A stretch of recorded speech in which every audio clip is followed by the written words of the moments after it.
It's a good question, one that you have wondered about, particularly when you were left to your own thoughts in the camp of Lord Wellington's army. The specter of upcoming battle weighed on you. You were sort of hoping that at least Nisa would claim your soul. All the god of debauchery is probably a mixed blessing. More like it would be Cult Huld. What the fuck is that? Cult Huld? Is it like softcore Cthulhu or something? God of Scoundrels. Ohra would likely be a step up, particularly if you have gained some favor. If I die in your father's service, will he reward me? Of course, says Egra quickly. Says the trickster godling, I want an oath that cannot be broken. You have it, champion, says Egra. That is little comfort. What is an oath to her? That is what I'm saying. That is what I'm saying. She would not give a shit. You have it, champion. Yeah, surely. I believe her words. So distracted by this that you nearly trip over a body on the stairway. Only half the face of this one is missing. The thug spawn must be in a hurry. When winded from your long climb, you finally follow the diminished gore trail off the stairway down a hall. You see a party of half a dozen or scantily clad men and women running towards you, screaming their eyes wide with fear. You press your back to the wall and let them stampede past. You continue on. The large double doors at the end of the hall are wide open. Inside the door is a large chamber, perhaps 50 meters wide in both directions, with high vaulted ceilings, perhaps 20 meters above. The ceiling is supported by stone columns carved in the likeness of various gods, most of which you recognize. You notice Ohar with his fox head, although he is depicted with a man's body this time. Yeah, last time it was a woman's body. Yeah, whatever. They're very, what is the word? Anthropomorphic? What is the word for like not having any gender? I think it's anthropomorphic, but I'm not sure. You notice, there is a huge stained glass window covering the far wall, etched with elaborate artwork. It might be able to jump through that. It is a beautiful room, which you might take a moment to appreciate, if not for the grisly scene taking place in the middle of the room. There, the Thog monster has engulfed the face of what you're pretty sure is the Nisian prince. Oh, that weird guy. Based on his plump frame and distinct rich robes. Okay, maybe it's a different one. There was that one priest, right, that was dancing outside, was trying to dry hump us. I thought that was the Nisian priest, but that might be a different one. This one has a plump frame, so it's definitely, this one was definitely not dancing, I would say. The monster has one tentacle wrapped around the legs of what you presume is the Nisian prince, who is being held in a chokehold by a guard. The Nisian priest's bullhead mask is lying on the floor beside him. I thought the head was about to pop off, because the guard was holding him. Wait for your turn. Blessed oblivion awaits us all, shouts the guard as he struggles to hold the Nisian prince. Oh, okay, they're also under the spell. The guard's spear lies on the floor nearby. Feeding on these priests will likely bring it to full power, says Egra. We must kill it quickly. Now I must ask for my father's aid. Okay, what is happening? Favor increases 5. What is a power increases 5? What the fuck is a power? Life increases 1. Energy bubbles up inside you. Evidently, Or is sending some badly needed aid. I could transform you into a giant, or my father could summon the Scrags. Those are fun. To transform into a giant would be a tale worthy of bards. On the other hand, Scrags would come in handy. The last time you needed absolute anarchy and pain inflicted on your enemies, you can bring one of these god statues to life, you say. Can you bring one of these god statues to life, you say? Animated, says Egra. Perhaps it would take more power, though. Quickly, we must be of one mind as we act. I think animate a statue would be fun. I could probably animate Ohar, and then I could be like, I'm the priest of Ohar or some stupid shit like that. I do have favor for it.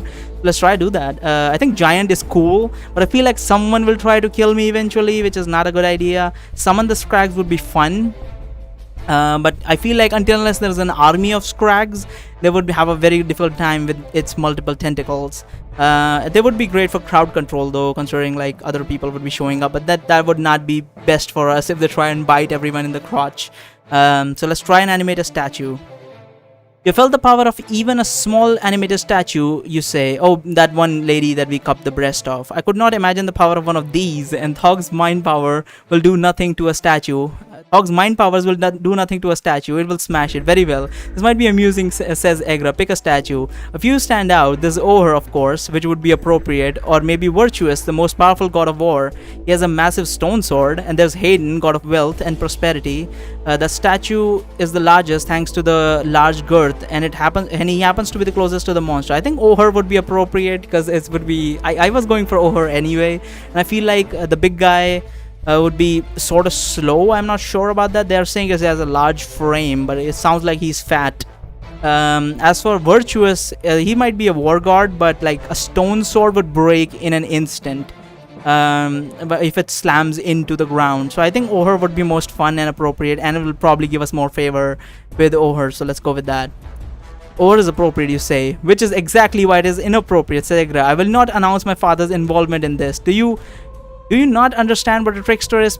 Pick another. I thought she would be happy that I am like bringing her father here. All right. Well then, a stupid one. Let's go for the most stupid one. But I will go for God of War. But I still don't think a stone sword is a good idea. But still. Let's go for God of War then. Virtuous, the God of War, you shot in your mind. So be it, champion, says Egra. There's a low quake in the floor as the statue of Virtuous begins to move. His stone face frozen in a visage of a man in combat gritted teeth. Eyes wide, the statue pulls away from its position, serving as a weight bearer column, and steps forward. With the ceiling no longer supported by the column, several large stone blocks come loose and fall. Oh, that's a good one. That's a good one. I didn't even pay attention to that. The other guy is fat. The other god statue is fat. And if we remove him, and considering his size, he must be much larger, like weight-bearing pillar. So if that were to be removed, a section of the fucking ceiling would collapse. So it's probably not a good idea. With that ceiling no longer supported by the columns, several large stone blocks come loose and fall. One lands near the guard holding the Nisan priest.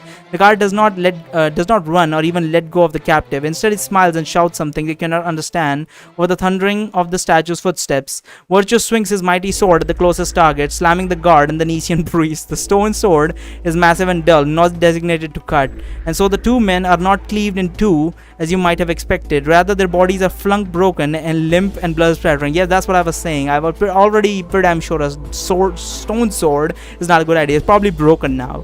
But regardless, the monster unlatches from the face of the priest of Hayden and retreats as Virtuous lunges at it. Although Virtuous is slow, his sword is long, and the tip catches the monster's loathsome hide, ripping flesh and spraying bile like gore. How big is it? Like, in my mind, I'm thinking like a huge statue. Like, I'm talking like at least, I would say like 10 to 15 meters, anything in that size frame. But these might be smaller, but I'm not sure, because it just sounds like it's a big hall, right? So 15-meter pillars or quote-unquote statues in this situation would be appropriate. So I'm not too sure, but it sounds better than anything smaller than that. The huge statue, perhaps 20 meters high, oh, it's 20 meters high, there we go, launches forward, stretching out his sword as though to a belly flop onto the monster. Wait, what is it doing? It's 20 meters high, it launches forward, it's trying to kill it with the sword, right? Stretching out his sword as though to belly flop. Wouldn't belly flop would be like on his stomach or something? It looks like he's going in for a sword attack. I don't know why they're saying belly flop, but whatever. Onto the monster. The monster abandons and dodges to the side, just out of the way. Boom. The force shakes hard as the statue smashes everything, sending stone blocks everywhere. You destroyed it, you shout out loud. Strike hard and fast, says Egra. Otherwise the monster would have only escaped again. Okay, so the statue attacked, and as I guessed, the sword must have broken, because obviously it's made out of stone, not metal. And even if it was made out of metal, it's preferable not to smash your sword into the ground. But okay. The monster struggles to back away from the wreckage. One of his tentacles is crushed underneath a shattered stone slab. With one final heave, he rips his tentacle free, now only a stub. Out of the way, Rooster, comes a shout from behind. How does Maiden Avis know my name is Rooster again? But okay. Maiden Avis is charging down the hall at you. Close behind her are several knights clanking in their plate mail as they march. You pin yourself against the wall to let them pass. You're pretty sure one of the knights is a paladin of Aletheia. You recognize the Alethian crest on his armor. It would be best if it's not the person we met at the Alethian temple, because he knows our face and we transform into a bat in front of him. But okay. You recognize the Alethian crest on his armor from your encounter with the Alethian Knight, not Palladian Knight, Alethian Paladin the night before. Fortunately, this isn't the same man. Yeah, that's what I'm saying. The Paladin clutches a white glowing longsword in his gauntleted hand and a shield in the other. Emblazoned with Alethia's crest, he glances at you as he rushes past.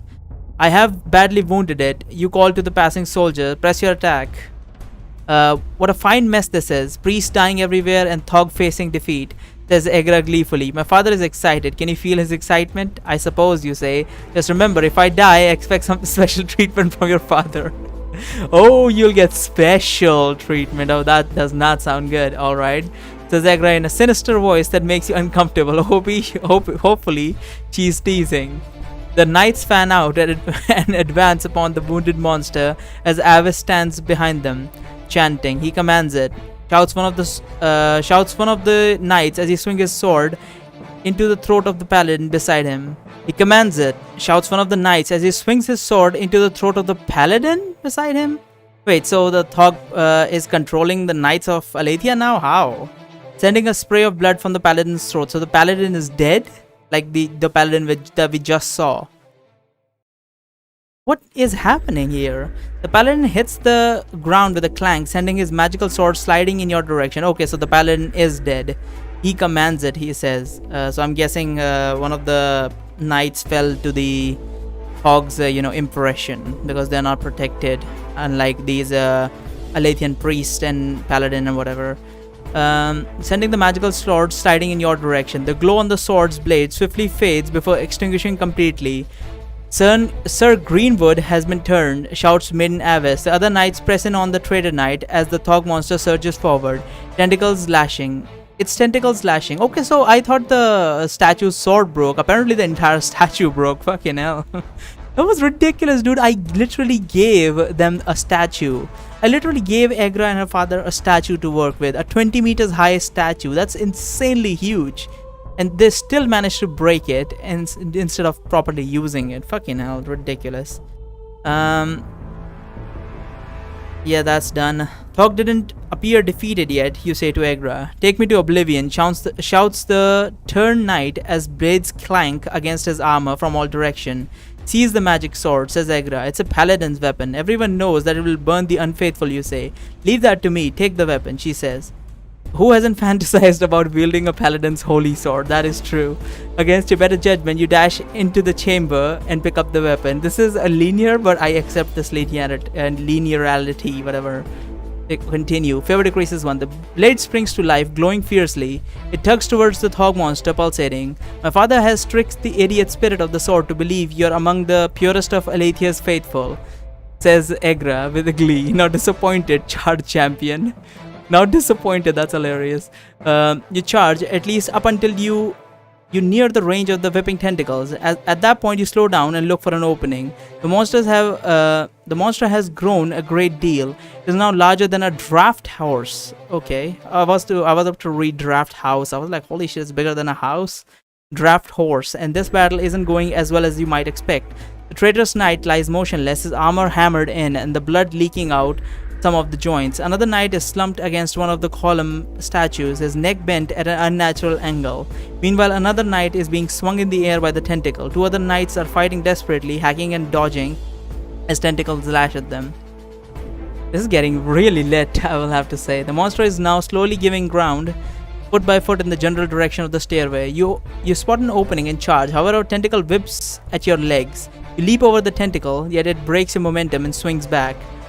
Your sword practically swings for you. You hack the tentacle in half, blinding yourself with gore. Oh, I just sprayed myself in the face. You're punched hard, perhaps by the stub, knocked off your feet. You slide across the floor a meter or so until you're stopped by the corpse of a knight. My father bequeaths more favor for the battle, says Egra. By Bondor's blade comes a shout, followed by a chorus of battle cries. Leap to your feet and retreat back a few steps. Looking back, you see men-at-arms streaming into the room from 2 doorways. The dwarves, Thalmor and Horam, are among them. They carry war hammers along with... Okay, they're finally here. They are finally here. Thalmor and Horam are finally here. And Kriya's here as well, I suppose. I don't really care about that, but Thalmor and Horam are here. I'm quite happy. Along with Kriya, her hands lit with flame. Looks like we don't need that favor now, you think. Then you're plunged into complete darkness and dead silence. Neville's Hold, not again, you curse. But of course you cannot hear your words. Do not let it escape, champion. It will become too powerful, says Egra. What do? Hide under the corpse at your feet. Seek the stairway by feel and dead reckoning. Crouch down and wait with your sword out in front of you. That seems like a decent option. If I hide under the corpse, that does sound a good option though. That does sound like a good option. Hide out of the corpse at your feet, but then everyone's just going to be snarky with me, and my morale will drop, or some shit like that. So I rather